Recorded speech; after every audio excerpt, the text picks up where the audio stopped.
Hi, all. Today we will discuss about stored program concept. Stored program concept is also called von Neumann architecture. So the von Neumann architecture says it is also known as von Neumann model, stored program concept. It is a simple. We already discussed about it in the previous slides. Here the computer, as we know, the computer consists of CPU, memory, and I/O devices. The program is stored in the memory, of course, whatever the data or instructions entered by the user is going to be stored in the memory. And the CPU fetches an instruction from the memory at a time and executes it. This is called von Neumann architecture or stored program concept. That means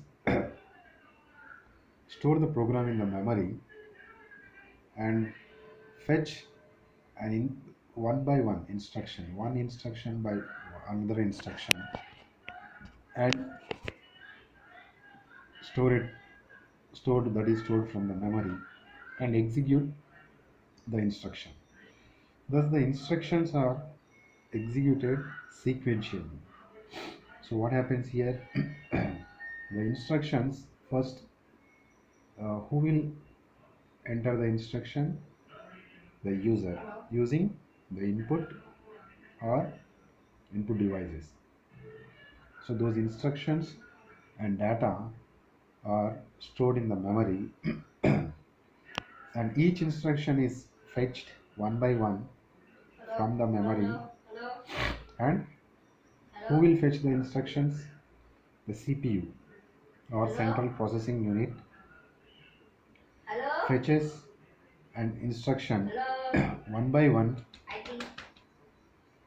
from the memory, and those instructions are executed sequentially. So the stored program concept basically follows the technique of executing the instructions in a program sequentially. I think by this time you should have an idea what is meant by an instruction or what is the relation between an instruction and a program. Instruction is nothing but a basic operation that you can perform on the data, and program is nothing but a group of instructions. So the group of instructions are called program, and who develops the program? The user develops the program. User writes the program or user develops the program in any programming language. But remember, all those instructions of a program are going to be stored in the memory first, and then one instruction from the memory, one by one instruction is fetched from the memory and executed by control unit and ALU. You know about this, right? The CPU contains data storage element, that is nothing but, and second one is CPU also contain the data processing unit, that is called control unit and ALU. So the control unit is responsible for sending control signals to all the devices and the ALU basically performs arithmetic and logical operations. Those are called mathematical operations. And these instructions are executed sequentially, which is a slow process. So Neumann machine are called control flow computers because the instructions are executed sequentially as controlled by a program counter. Remember, program counter is a register, is a special type of register that we discussed in simple accumulator based CPU. While we discussing simple accumulator based CPU, it contains some special registers such as the program counter. Program counter is responsible for what? Program counter is a special type of register which contains the address of the next instruction to be executed. So indirectly, who controls the program execution, or who controls which register controls the execution of a instructions in a program is program counter.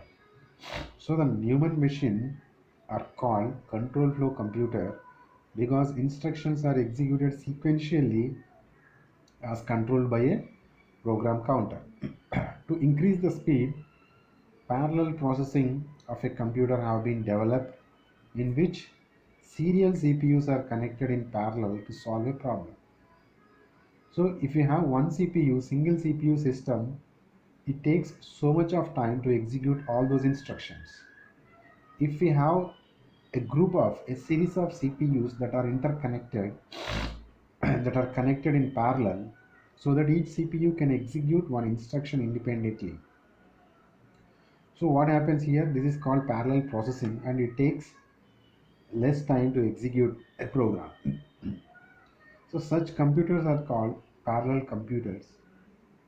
Even in parallel computers, the basic building blocks are Newman processor, because if you see, even in parallel computer, it contains, although it contains multiple CPUs, each CPU has to follow the concept called stored program concept. So the von Neumann architecture is design model. It's a design model for a stored program digital computer that uses processing unit, and a processing unit means control unit and ALU, and a single separate storage structure. Single separate storage structure in the sense storage unit which contains, you all know that the storage unit contains secondary storage and primary storage. So it contains a single storage structure to hold both instructions and data. So remember, the storage unit is primarily responsible for storing the instructions and data. It is named after mathematician and early computer scientist called John von Neumann. This is an overall view of stored program concept. It's a pictorial representation. So the von Neumann on stored program architecture, what it contains the memory holding for both and data and program. So memory holding in the sense it's a storage unit. If you want in detail, storage unit contains primary storage and secondary storage. Remember, when the user enters an input using input devices such as keyboard and mouse or joystick, what user can enter? He can enter the data and instructions. So both those data, from now onwards we won't call instructions, we will call it as a program because program contains a bunch of instructions or a set of instructions. So both this data and program has to be stored in the memory. That is the first block. And the control unit is responsible for fetching the instruction one by one from this memory and hand over to ALU. Remember, the control unit is primarily responsible for fetching the instruction from the memory and decode, and control unit has a special decoder. Remember, in the simple accumulator based CPU, we have a component in control unit, that is instruction decoder. So the instruction decoder, what it contains, it takes the instruction, moreover it takes only part of the instruction. Once again I repeat you, when we speak about an instruction, Instruction contains two parts. One is opcode and other is operands. Opcode is only one and operands can be one, two or more. So the control unit takes the opcode part of the instruction and decodes it, and it will instruct ALU what mathematical operations is required to perform. So the ALU should get a confirmation on what mathematical operation from control unit, and once ALU identifies that particular mathematical operation is required to perform on what, on operands. So those operands again has to be operands in the sense data. So again those data has to be fetched from memory. For that reason we have an arrow mark from ALU to memory. So the ALU, all of you know, contains a special register called accumulator, and the specialty of this accumulator register is that it can be stored for two purposes. One is to store the input data, and as well as it can be used to store the result of the mathematical operation performed by ALU. So this is about stored program concept. What is important here means first the memory,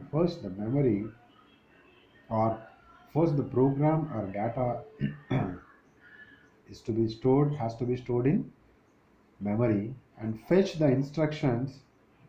The control unit fetches the instruction one by one from the memory and initiates a required mathematical operations in EAU. This is a brief overview of stored program concept. So accumulator is a register for short term. Short term means temporary storage memory element.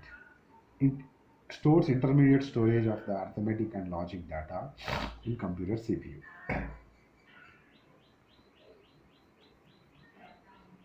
So stored program concept, here we have memory. The computer will have memory. The computer will have memory, and all of you know that. So the stored program concept contains memory. The computer will have a memory that can hold both data and also programs processing the data. In modern computers, this memory is called RAM. And next is control unit. The control unit will manage the process of moving the data and program into and out of the memory. Remember, when we discussed simple accumulator based CPU, we discussed that instructions are data fetched from memory using some special registers called MAR and MDR. So they are basically two different types of registers, special type of register. MAR, memory address register, MDR, memory data register. So the control unit will manage the process of moving the data and program into and out of the memory using memory address register, memory data register. Memory address register contains the address of the memory location where the instruction or data is to be fetched or stored. MDR can contain MDR has to be copied with the instruction or data stored in a memory location at an address specified by MAR, or MDR can contain the data that has to be written in a particular memory location specified by MAR. So with respect to memory, you always remember that there are two operations. One is read operation and the other one is write operation. So the control unit will also deal with carrying out or executing the program instructions one at a time. This includes the idea of a register to hold intermediate values. The illustration above, the accumulator is one such register. Remember, accumulator is one special type of register which is used to store intermediate result. And the one at a time phrase means that von Neumann architecture is a sequential processing machine. So it is a sequential processing machine. Next, uh, input and output. This architecture allows for the idea that a person needs to interact with a machine, whatever the values are passed to, and both are stored once again in some internal register. So this is about stored program concept. Next we see the basic numbering system. We all know that in general we use decimal number system. Decimal number system in the sense we have, when we write a number, some, let's take 25, its base is by default 10, because in real world decimal number system is the most popularly used numbering system. When it comes to computer, the computer, as we discussed earlier, it understands only the binary data. Binary, bi means 2, binary data means 0 and 1. So whatever the number system that we follow or human beings follow is a decimal number system, whereas the numbering system that computer follows is a binary numbering system, and which is the most important numbering system, and it is really important to know the details about it. As I said earlier, the binary number system contains only two digits, 0 and 1. And what is the base for this binary number system is 2. The base is 2. So the easiest way to vary instructions through electric signals in a two-state system is on and off. So the easiest way to vary instructions through an electric signals is two-state system, on and off. If you give a power supply, it is called on. If you don't power supply, it is off. On is nothing but 1, off is nothing but 0. On is represented with 1 and off is represented with 0. Though 0 is not actually no signal, but signal at lower voltage. This is most important. What we understood is, if you send some signal, it is 1. If you don't any signal, 0. No, it is wrong. If you send some signal, it is 1.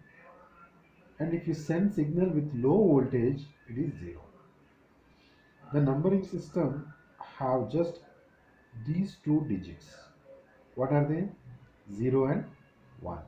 So this is called binary numbering system. So remember, binary numbering system has only two digits, 1 and 0. Each binary digit is also called a bit. So the short form of a binary digit is bit. Bit stands for binary digit. Binary number system is also positional value system, where each digit has a value expressed in power of 2 as displayed here. So here we have 2 power 0, 2 power 1, 2 power 2, 2 power 3, 2 power 4, 2 power 5. If you write a number here, its weightage would be 2 power 0. If I write a number here, its weightage is 2 power 0. If I write one number here, its weightage is 2 power 1.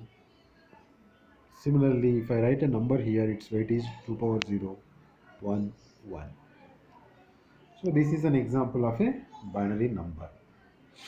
It contains a group of digits 0 and 1, and these digits, each digit has a weightage in terms of 2 power.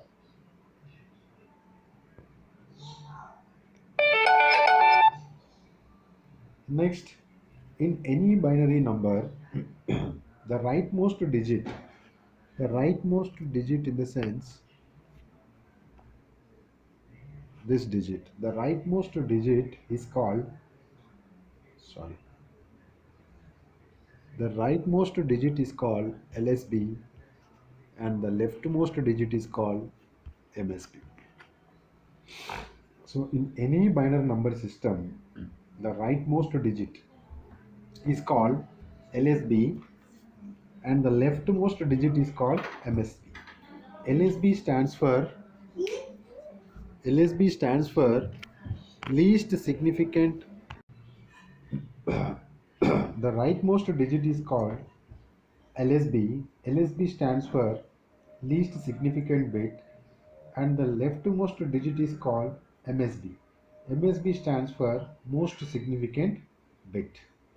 Now let's see a decimal equivalent of this number. See, this number is 11010.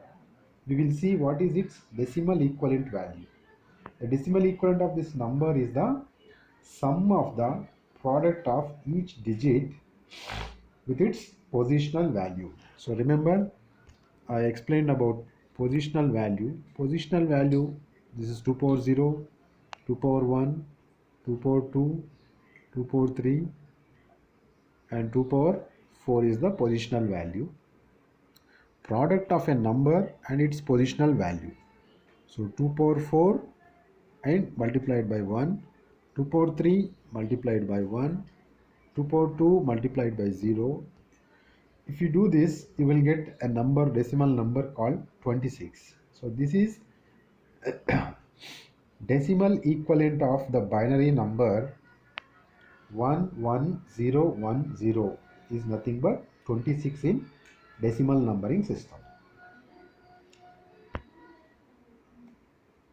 Now, if you know the computer memory, we discussed about computer memory. The computer memory contains primary memory or secondary memory or primary storage or secondary storage, whatever it may be. It is measured in terms of how many bits it can store. See, if you purchase a mobile, it has a specification like it's a 4 GB RAM. What does it mean by 4 GB? That means you can store those many number of bits in the RAM, or in RAM means primary memory. So the computer memory is measured in terms of how many bits it can store. Here is a chart from the memory capacity conversion. It is very important to understand this thing. 1 byte is equals to 8 bits. 1 byte is equals to 8 bits. Bit stands for binary digits. And 1 kilobyte or 1 KB is equals to 1024 bytes. Why 1024? Means 2 power 10. The value of 2 power 10 is nothing but 1024. So 1 megabyte is nothing but 1024 kilobytes. 1 gigabyte is nothing but 1024 megabytes. Similarly, 1 terabyte is equals to 1024 GB. See, these days, if you go and purchase a computer or a laptop, now the hard disk is 1 TB or 2 TB. TB stands for terabytes. Terabytes means 1024 GB. Next, 1 exabyte is equals to 1024 terabytes. And 1 gigabyte is equals to 1024 exabyte. 1 yottabyte is equals to 1024 gigabyte. So this is a, you can remember up to terabytes. And you can know about decimal numbering system. Decimal number system has base 10 and it has the digits 0 to 9. Next, we are discussing about different numbering system. First, we discuss the most important numbering system, that is binary number system. But there also exist other numbering system such as decimal number system in real world, and even some computers use octal number system and hexadecimal number system. But remember, I said the computer uses only binary number system. Then what is the importance of knowing octal number system or hexadecimal means for fast processing? Ultimately, this hexadecimal or octal number converts into binary, but if you process the data in octal or hexadecimal, it is easy. It takes less time. So it's important to know the two other numbering systems such as octal number system and hexadecimal. As the name specifies, octal number system, octal means 8. Octal number system has 8 digits, 0 to 1, 0 to 7. The octal number system is also positional value system with where each digit has its value expressed in power of 8. Let's take an example, 726. Now 726, is it a valid octal number? Yes, because it doesn't contain 8. The maximum digit that contain digit value in a octal number system is 7. Yeah, so 726 could be an octal number and its equivalent decimal number system is 470. Like that, we have another numbering system, that is hexadecimal number system. Hexadecimal number system has, as the name says, it has 16 symbols, 0 to 9 digits, and here 10 is represented with an alphabet A, 11 is represented with B, 12 is represented with C, 13 is represented with D, 14 is represented with E, 15 is represented with F. So total, see, hexadecimal numbering system, that means it should contain 0 to 15 digits. So 0 to 9 are represented like decimal number system, but when it comes to two-digit numbers, 10, 11, 12, 13, 14 and 15, they has to be represented with a special alphabets like capital A to F. Repeat, A is represented with 10, 10 is represented with A, 11 is represented with B, 12 is represented with C, 13 is represented with D, 14 is represented with E, 15 is represented with F. So where A is equals to 10, B is equals to 11 and so on till F. Hexadecimal numbering system is also positional value system where each digit has the value expressed in power of 16 as shown here. 16 power 5, 16 power 4, 16 power 3, 16 power 2, 16 power 1 and 16 power 0. So it is important to know the decimal equivalent of an hexadecimal number because it contains the alphabets as well. In case of 10, A is represented. See here, let's take an example. Here we have a number called 27FB and its base is 60. So if you come from right, B has a positional value weightage 16 power 0. F has 16 power 1. 7 has 16 power 2. 2 has 16 power 3. So product, we should do a product of a digit with its positional value. So B, how can you multiply B? The actual value of B is supposed to be 11. Here it is mentioned wrong. The actual positional value of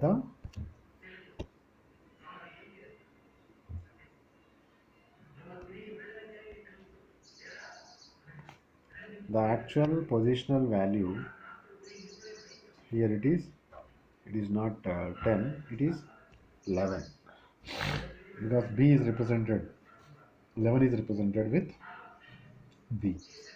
And of course F means 15, 15 multiplied by 16 power 1. So this is the way of doing converting the hexadecimal number system to decimal number system. So I think with this you should have an idea that you can convert any numbering system to any other numbering system, and the easiest way is to convert any numbering system to decimal numbering system because it is easy to convert to decimal number system. You can convert a binary number to a decimal number, you can convert an octal number to a decimal number, you can convert hexadecimal number to a decimal number. Next,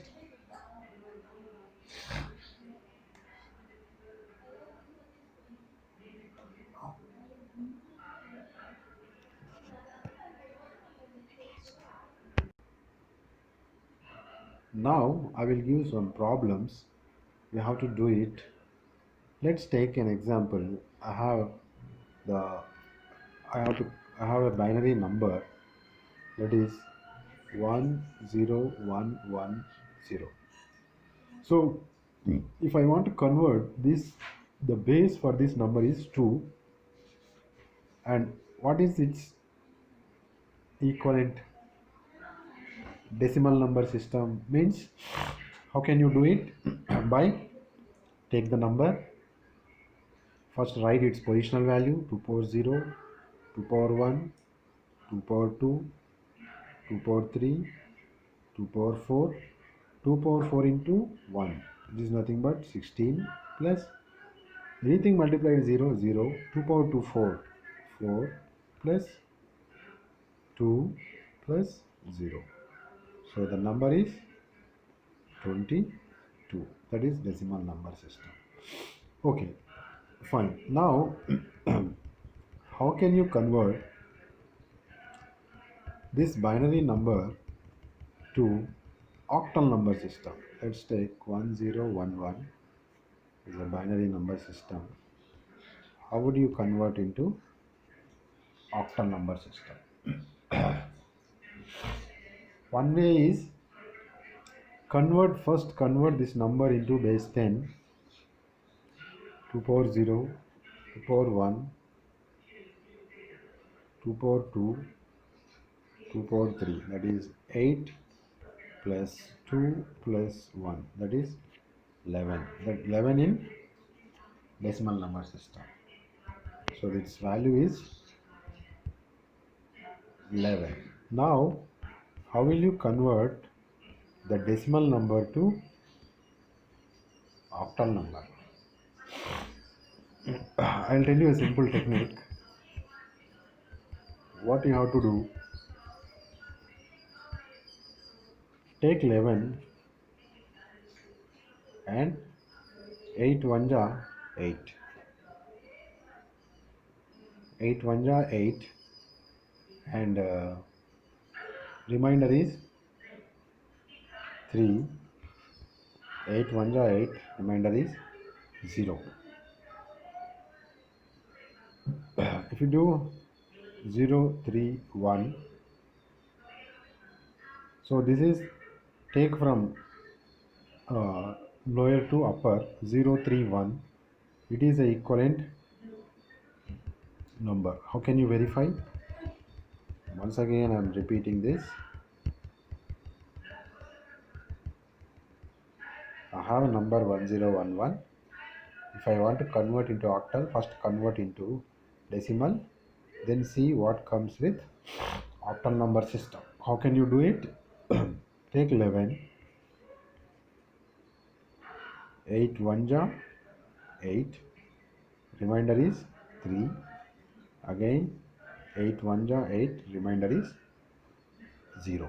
So take the numbers from lowest to upper, that is 0 3 1. This is the octal number for equivalent binary number 1011. How can we confirm that whatever we have done is right? So just take an example. Let's take an example.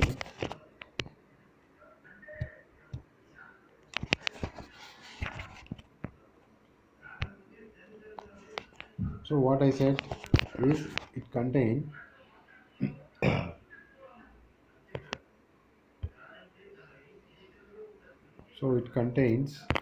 uh, 11.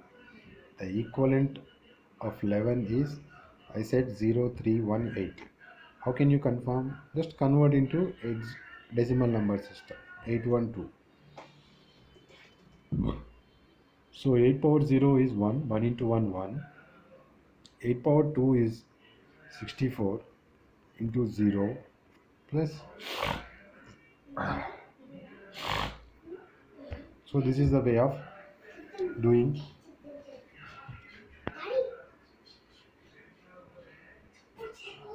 So this is a decimal numbering system. Now let's take one hexadecimal number. I'll take one hexadecimal number, that is AFB. Its base is 16. Its base. So let's take an example. AFB. By this time you can identify that it is a number, hexadecimal number with base 16. Now, what is its equivalent decimal value? So just write its positional value: 16 power 0, 16 power 1, and 16 power 2. 16 power 2 is nothing but 256. 256 into A stands for 10. 16 power 1, 16. 16 into 15, and B means 11. 11 into 16 power 0 is 1. So you will get a value. So it is as simple as that. But remember one thing, it is most important. Now let's take another example.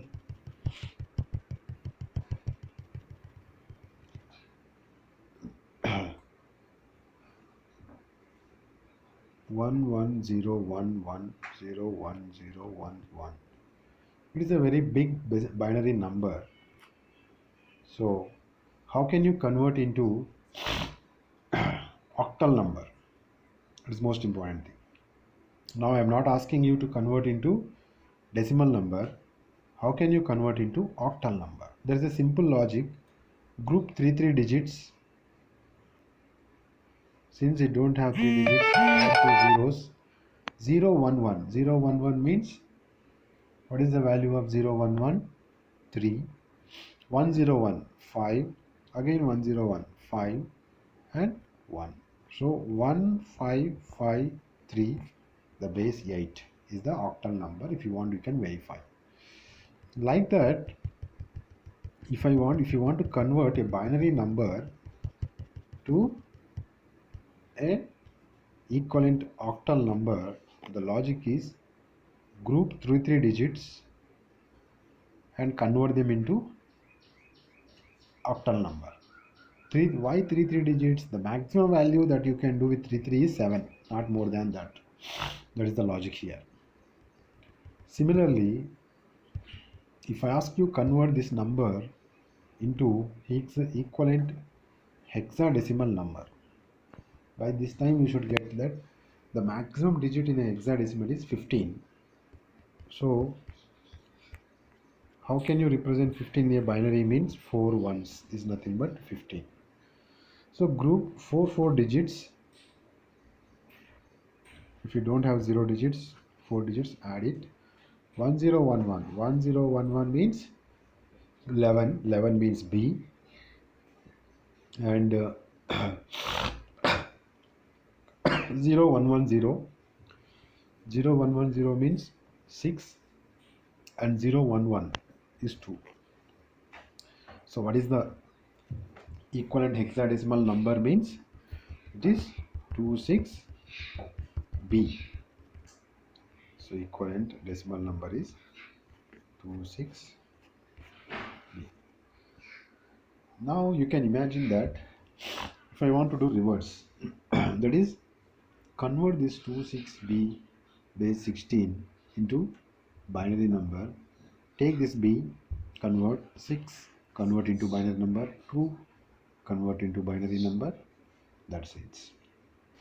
So by this time you should understand that it is very easy to convert a octal number or hexadecimal number to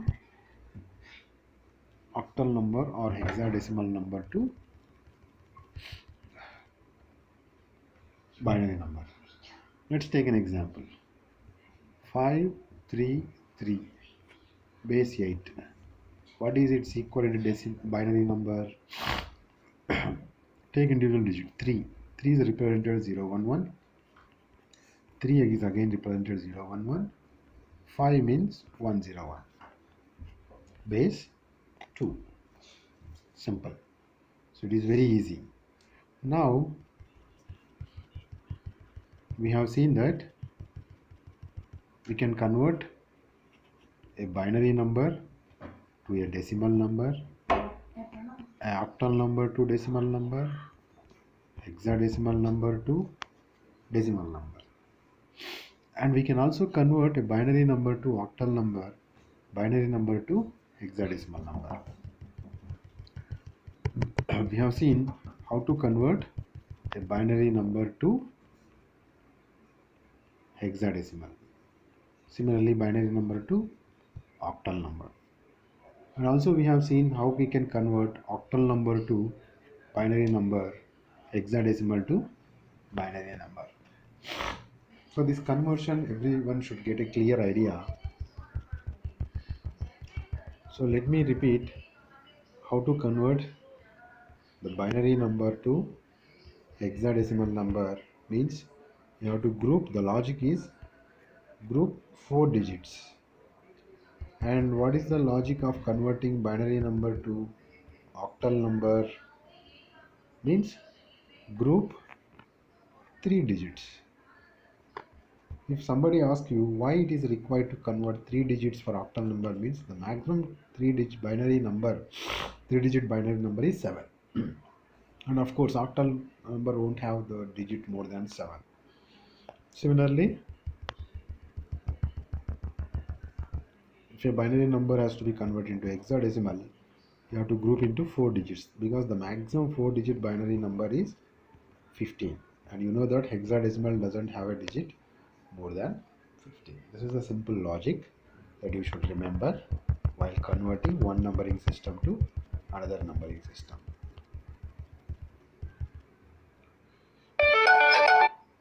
So today we have learned about hexadecimal numbering